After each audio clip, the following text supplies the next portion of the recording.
portion of the property in CRP without grantee's consent, not to be unreasonably withheld. I'm confused. Apex supports conservation programs but makes the landowners get out of them or reduce them. Section 3 states that the landowner is responsible for removing timber within 30 days in an area that the grantee intends to begin operations on. And if the landowner doesn't, the grantee will do it and deposit the logs outside of the area. Again, confusing. Conservation-minded but contributing to deforestation. Regarding noxious weeds, section 3.7.6 of the lease states that grantee shall, at its sole cost and expense, take commercially reasonable steps to control noxious weeds within 10 feet of the wind power facilities along roads built by grantee, and on any other portions of the property where the surface of the land has been disturbed by grantee. If landowner operates an organic farm, then landowner shall be solely responsible for weed control on property, and grantee shall not be required to undertake any weed control on any portion of the property.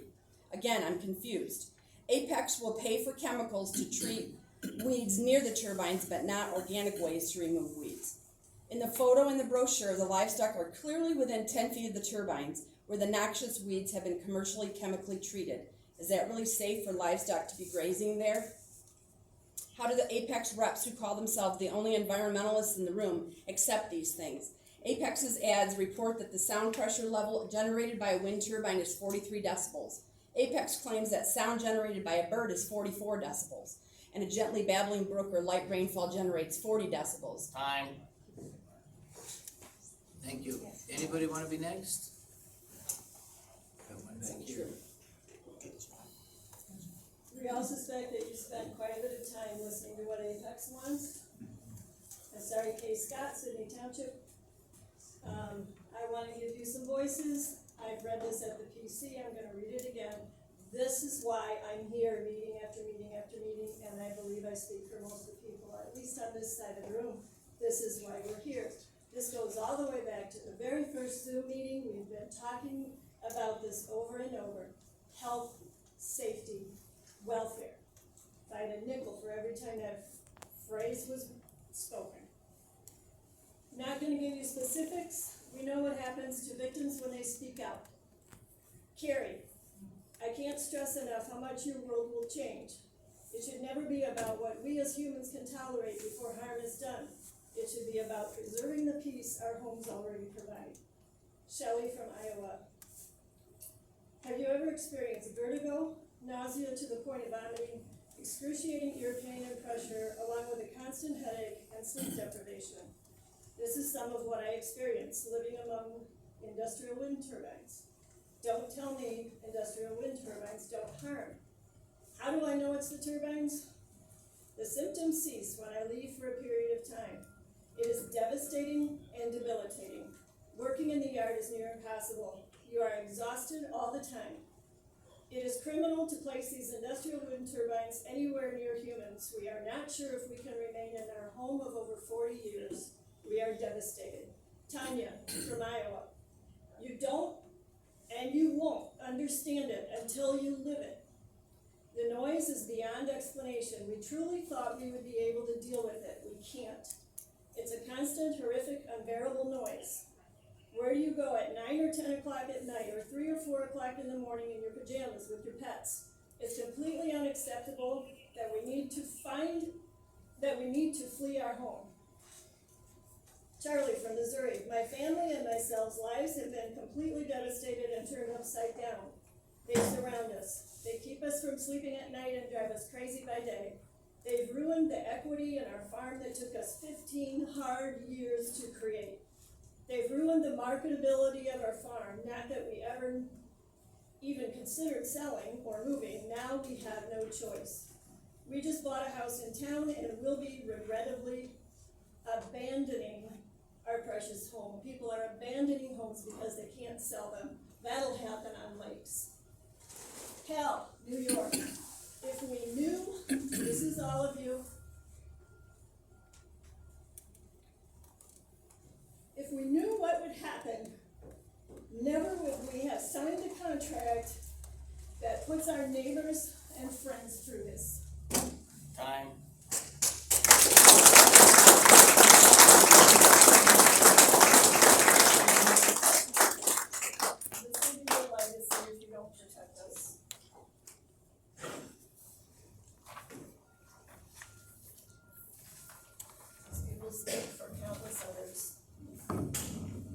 Anybody wanna be next? Melissa Bannon, Douglas Township. At the PC board, I was very emotional and I actually started crying because it's been a lot of years we've been going around and around doing this. We let some stranger walk into our township and pillage and rape us. You guys don't give a crap. I can't raise 25, 30 head of cattle that are supposed to feed people with turbines in my backyard. We're gonna run out of food before we run out of green energy or wind or electricity.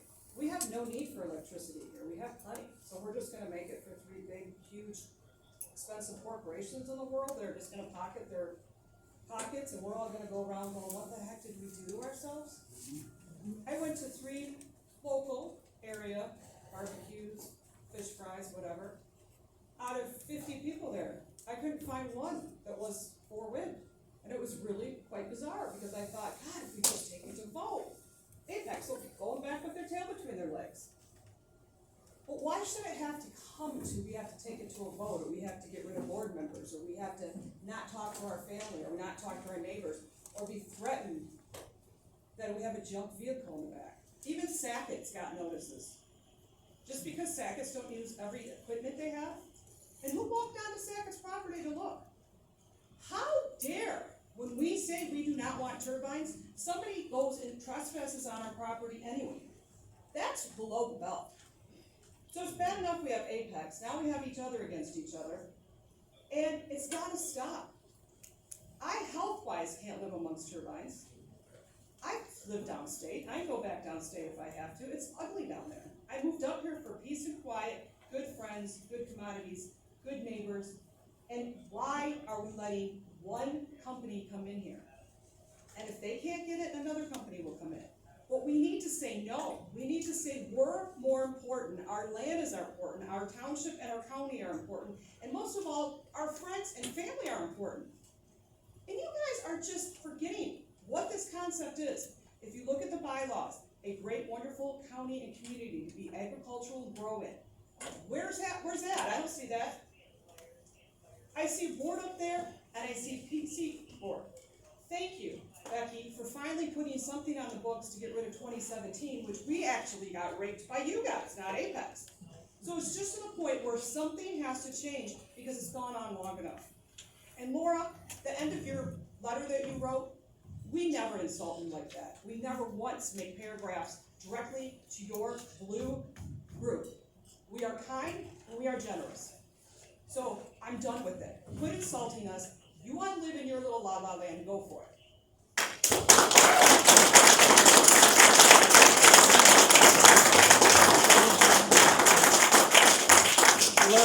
Larry Engel. I live right by Dickerson Lake, Lake Stanton, Clifford Lake.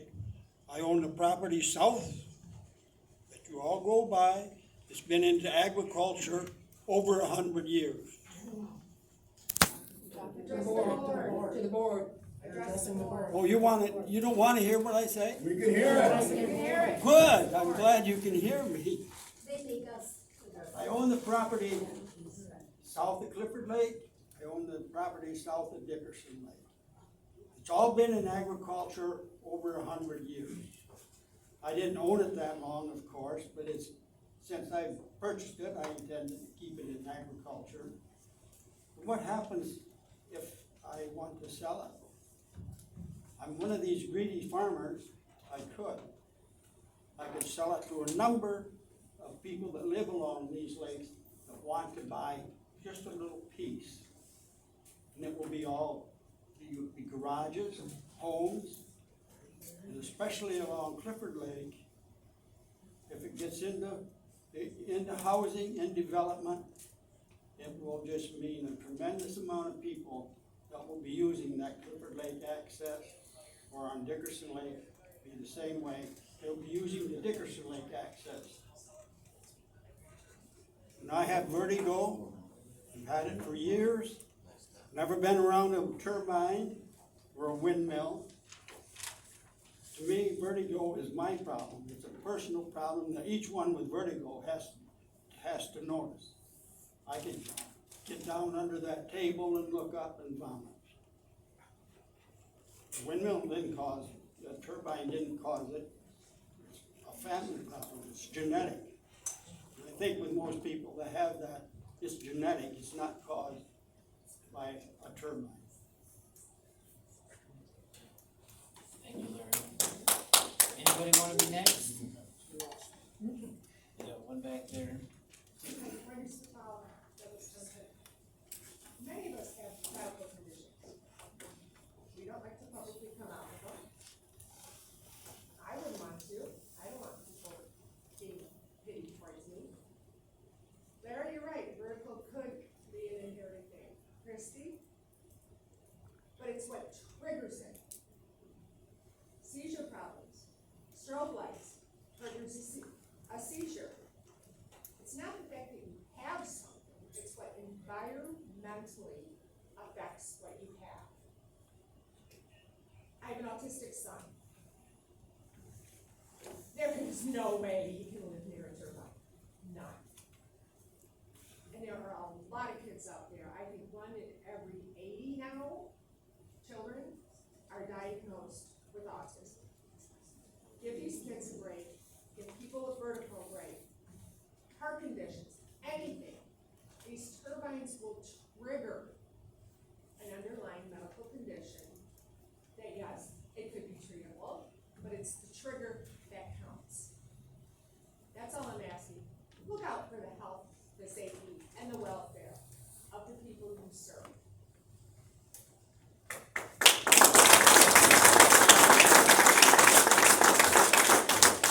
Anybody else? Yeah, this gentleman. Carl Heiler from Keene Township. We're dealing with the same things you guys are. Been to several other townships around here, all dealing with the same thing. It's a cancer, and it's running rampant. You gotta all get together with the other townships. The only way you're gonna beat this thing. We're dealing with solar, well, and junk cars. But solar, junk cars is what got me involved because I was sick and tired of the township. Got involved, found out this shit was happening. So that's how I got here. And I've just been visiting townships when mine isn't on the same day as yours. This is what I'm doing in my spare time. Thank you. Thank you.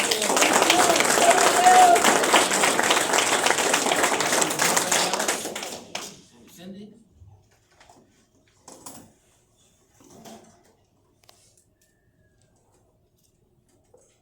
There's a quote, the one who states his case first seems right, until the other comes and examines him.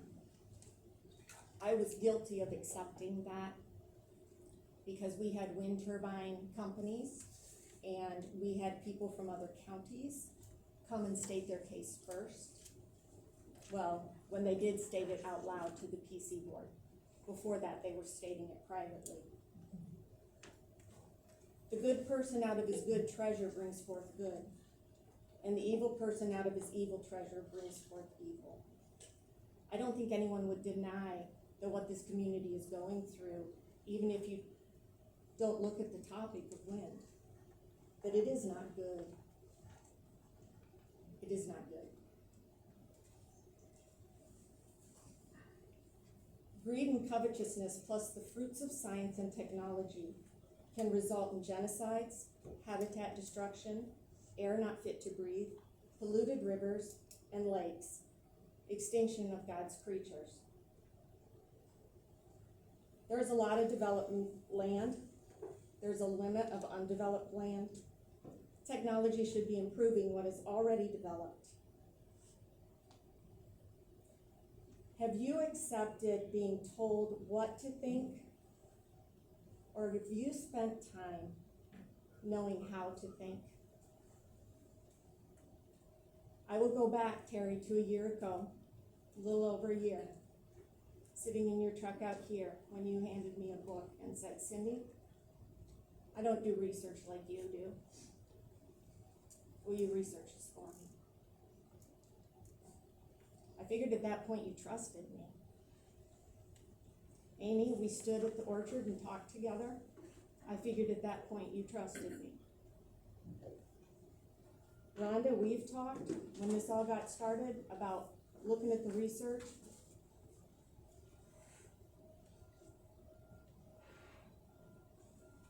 I will still say, Terry, you know how I feel about those little animals from your place, right? How many did you bring to me that I did CPR on a little lamb as you stood there passing it off to me? And I will tell you again what I told you that night in your truck. When I started doing research, just before I wrote those letters to the PC and the Township Board and published them on Facebook, my first thought for this community was Terry Anderson's Animals. A business that brings such pleasure and income to this community. Time. One I haven't been on in over a year and a half. Because our friendship has been broken. Anybody wanna be next?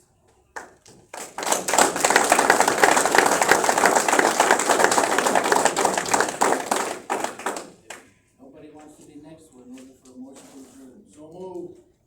Thank you for no lawyer tonight, by the way, saved us some money.